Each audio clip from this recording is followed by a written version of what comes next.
আরও একটি সিরিজ জয়ের সুযোগ হাতছাড়া, আরও একটি ওয়ানডে হার বাংলাদেশ দলে পালে গেলেতে শেষ পর্যন্ত সহজ একটা লক্ষ্য বলাই যায়। কন্ডিশনের বিবেচনায় 280 রানের টার্গেট ছিল। মডার্ন ডে ওয়ানডেতে আমরা দেখি এরকম রান খুব ভালো, খুব সহজেই চেঞ্জ হয়। বাংলাদেশ সেই গতিতেই এগোচ্ছিল, উইকেট হারালেও রান রেটটা ভালো ছিল।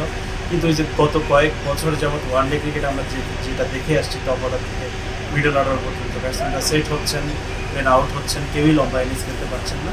সেই প্যাটার্নটাও আজকে দেখা গেল। সো শেষ পর্যন্ত বাংলাদেশকে দেখা গেল যে স্কোর কার্ড দেখলেই বুঝতে পারবেন যে প্রচুর 20s 30s, জুটিগুলো বড় হয়নি, সবাই সেট হয়েছেন, কিন্তু কেউই লম্বা ইনিংস খেলতে পারেনি। শেষ পর্যন্ত যেটা হয় যে 99 রানের হার নিয়ে বাংলাদেশকে মাঠ ছাড়তে হলো। শ্রীলঙ্কার বিপক্ষে সুবর্ণ সুযোগ ছিল ইতিহাস গড়ার, প্রথমবারের মতো তাদেরকে তাদের মাটিতে ওয়ানডে সিরিজে হারানো, কিন্তু সেটি হয়ে ওঠেনি। বাংলাদেশ দল আগে প্রথমে যখন বোলিং করেছে টসে হেরে, তখন শুরুর দিকে শ্রীলঙ্কা যেভাবে ব্যাটিং করেছেন, কুশল মেন্ডিসের সেঞ্চুরি যেরকম ছিল, 18টা 4 মেরেছেন, যে ধরনের গ্রাউন্ডে ব্যাটিং করার যে ধরনের স্কিল তিনি দেখিয়েছেন, সেটা থেকেও বাংলাদেশ ব্যাটসম্যানরা তেমন কিছু নিতে পারেননি। মেহেদী হাসান মিরাজ একটু আগে প্রেস কনফারেন্স করে গেছেন, তিনিও অ্যাডমিট করেছেন মিডল অর্ডারের শর্ট কামিংসটা, যেটা কয়েক বছর যাবৎ হয়ে আসছে।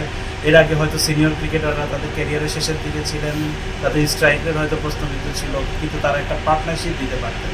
এই দলের যারা নতুন তাদেরকে রিপ্লেস করছেন মাহমুদুল্লাহ রিয়াদ, মুশফিকুরের জায়গায়, তাদের ওই আমরা যে পার্টনারশিপটা করার যে দক্ষতা, সেটা অনেকটা কমতি দেখছি।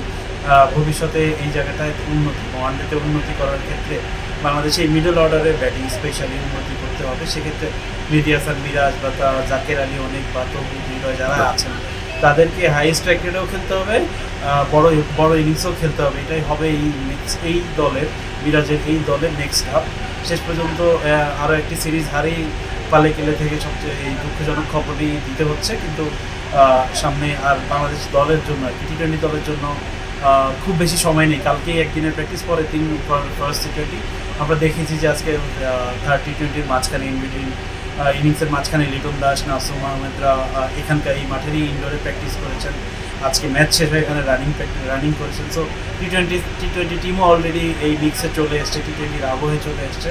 সো মানে বাংলাদেশ ওয়ানডে হারের হতাশায় ডুবে থাকলে চলবে না, খুব দ্রুতই তাদেরকে পিক আপ করতে হবে এবং টি20 সিরিজে মনোযোগ দিতে হবে। For more updates, follow us on Facebook, subscribe our YouTube channel, get the latest update on www.daily-sun.com.